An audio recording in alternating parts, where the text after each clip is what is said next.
السلام علیکم. آج ہم بات کریں گے سول ریویژن پر. سول ریویژن کو ہم کب، کیسے اور کون سے آرڈر کے اگینسٹ فائل کرتے ہیں. اپیل اور ریویو کی طرح سی پی سی سول ریویژن کی ریمیڈی کو بھی پرووائڈ کرتا ہے، اور ان دو آرڈرز کی طرح ہم کسی آرڈر کو سول ریویژن میں چیلنج کر سکتے ہیں. یعنی جو آرڈر اپیلیبل نہیں ہے یا جس آرڈر کے اگینسٹ ریویو فائل نہیں ہو سکتی، تو اس آرڈر کے اگینسٹ ہم سول ریویژن فائل کرتے ہیں.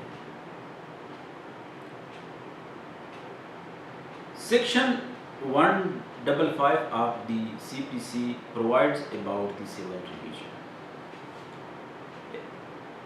155 CPC civil revision کو ڈیفائن کرتا ہے. سب سیکشن 1 کے انڈر ہم سول ریویژن کو ہائی کورٹ میں فائل کرتے ہیں، اور سب سیکشن 2 کے انڈر ہم سول ریویژن کو ڈسٹرکٹ کورٹ میں فائل کرتے ہیں. The High Court may call for the record of any case which has been decided by any court subordinate to such High Court and in which no appeal lies thereto, and if such subordinate court appear. High Court subordinate court کے record کو طلب کر سکتا ہے اگر اس میں کوئی error ہو. وہ یہ ہے: to have exercise jurisdiction not vested in it by law. اب سول ریویژن اس آرڈر کے اگینسٹ فائل ہو سکتی ہے جب کسی کورٹ کے پاس جورسڈکشن نہیں ہے، بٹ کورٹ نے جورسڈکشن ایکسرسائز کی. اختیار سماعت نہیں ہے ایک کورٹ کے پاس، بٹ کورٹ نے وہ کیس سن لیا، تو اس آرڈر کو آپ سول ریویژن میں چیلنج کر سکتے ہیں. سیکنڈ یہ ہے کہ کسی کورٹ کے پاس جورسڈکشن تھی، بٹ اس کورٹ نے انٹرٹین نہیں کی، ایکسرسائز نہیں کی وہی جورسڈکشن، اسی آرڈر کے اگینسٹ بھی سول ریویژن فائل ہوتا ہے. تھرڈ یہ ہے کہ جورسڈکشن ایکسرسائز کرتے وقت کورٹ نے کوئی irregularity کمٹ کی ہے، کوئی illegality کمٹ کی ہے آرڈر شیٹ میں یا پروسیڈنگ میں، تب بھی آپ اس آرڈر کے اگینسٹ سول ریویژن فائل کرتے ہیں. A.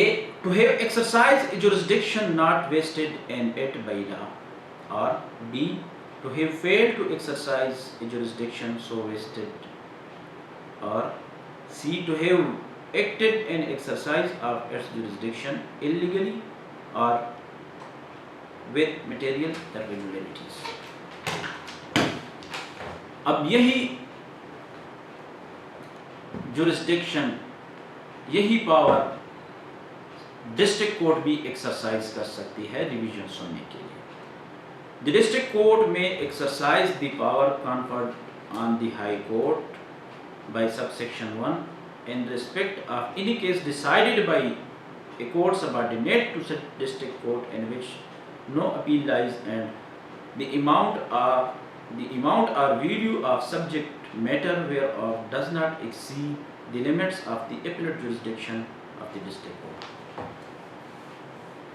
اور اگر valuation of the case district court کے جورسڈکشن سے بیون نہ ہو، تب وہ کیس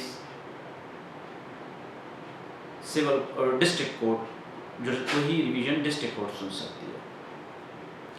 اور ویلیویشن آف دی سوٹ کو آپ سوٹ ویلیویشن ایکٹ اور کورٹ فی ایکٹ میں کیس کی ویلیویشن کو پھر ڈٹرمنیشن پراپر ہوتی ہے، وہ آپ اس میں دیکھیں گے. اور پراپر کبھی ہائی کورٹ بھی اس ویلیویشن کے لیے ٹائم ٹو ٹائم نوٹیفیکیشنز نکال لیتی ہے. سول ریویژن کے فائلنگ کے دوران آپ نے complete certified record of the subordinate court attach کرنی ہے اپنی سول ریویژن کے ساتھ. اس میں پلانٹ کی کافی، ریٹن اسٹیٹمنٹ کی کافی، انیکسچر جو آپ نے لگائے ہیں، ایگزیبٹس وغیرہ اور order sheet, even complete certified record of the subordinate court can be attach with the civil revision. Provided that where a person make an application under this subsection, he shall, in support of such application, furnish copies of the pleadings, documents, and order of the subordinate court, and the High Court shall, except for the reason to be recorded, dispose of such application without calling for the record of the subordinate court. اگر یہ سارے documents آپ نے certified copies of these documents آپ نے لگائی ہے اپنے سول ریویژن کے ساتھ، تب کورٹ سبارڈینیٹ کورٹ سے ریکارڈ کال کرنے کی ضرورت نہیں پڑتی اور وہ ڈیسائیڈ کر سکتے ہیں. لیکن نارمل سچویشن میں کورٹس سبارڈینیٹ کورٹ کا ریکارڈ طلب کر لیتی ہے.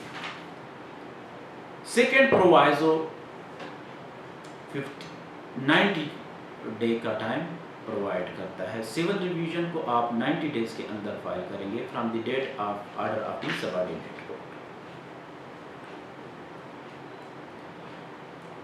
Revisional jurisdiction can be exercised only in those cases where subordinate court has exceeded its jurisdiction, or has declined to exercise jurisdiction, or has acted in exercise of its jurisdiction in a manner contrary to law, or a manner not warranted by law. 2020 MLD 809 Karachi. Civil revision کی جو drafting ہے simple ہے. سب سے top پہ آپ نے جس court میں ریویژن فائل کرنی ہے اسی کورٹ کا نام، کیس نمبر کے لیے آپ نے جگہ چھوڑنا ہے، اور name, addresses and complete description of petitioner, name, addresses and complete description of respondents, facts, grounds، اور جن ڈاکومنٹس پہ آپ ریلائی کر رہے ہیں وہ بھی پلیڈنگز میں مینشن کرنی چاہیے، اور وہ آئیڈینٹیفائی کرنی چاہیے کہ ایرر ان جورسڈکشن ادھر کمٹ ہوئی ہے. Prayer verification, signature of petitioner and signature of council, اور ایفیڈیوٹ لگا کے سول ریویژن کی ڈرافٹنگ کمپلیٹ کرنی ہے. اب سول ریویژن جب فائل کریں گے تو کون کون سے ڈاکومنٹس ہونے چاہیے؟ پٹیشن کی کاپی لگانی چاہیے. سول ریویژن میں 15 روپے کی کورٹ فیس لگتی ہے. 15 روپے کی کورٹ فی لگانی ہے. انیکسچر 1 آپ کا امپیون ججمنٹ آرڈر ہونا چاہیے. Copy of certified copy of the plaint petitions of the subordinate court. Subordinate court میں جو پلانٹ فائل ہوئی ہے یا پٹیشن فائل ہوئی ہے اس کی کاپی لگانی چاہیے. ریٹن اسٹیٹمنٹ کی سرٹیفائڈ کاپی لگانی چاہیے. لوور کورٹ کا کمپلیٹ ریکارڈ جس طرح پہلے مینشن کیا، آرڈر شیٹ، انیکسچر، ایگزیبٹس، ایویڈنس وغیرہ سب کچھ سرٹیفائڈ ریکارڈ لگانی چاہیے. اور اگر ہائی کورٹ میں فائل کریں گے تو اردو میں یا ڈیم پیجز کی بیٹر کاپیاں بھی بنانی چاہیے. پٹیشنر کی کارڈ کی کاپی چاہیے، بار کونسل کارڈ کی کاپی چاہیے کونسل کی، اور بار کے چارجز جو آپ پے کرتے ہیں اس کی بھی رسید لگانی چاہیے. ایکسٹرا کاپی لگا کے فائل کور میں بند کر کے ڈسٹرکٹ کورٹ یا ہائی کورٹ کی ڈائری برانچ یا انسٹیٹیوشن برانچ میں فائل کرنی چاہیے. فائلنگ کے بعد اگر ڈسٹرکٹ کورٹ خود سننا چاہتی ہے سول ریویژن کو تو اپنے پاس وہ ہیئرنگ کے لیے لگا لیتی ہے. ادروائز کسی ایڈیشنل ڈسٹرکٹ جج کو مارک کر کے اس کی پراپر ہیئرنگ ہو جاتی ہے. اگر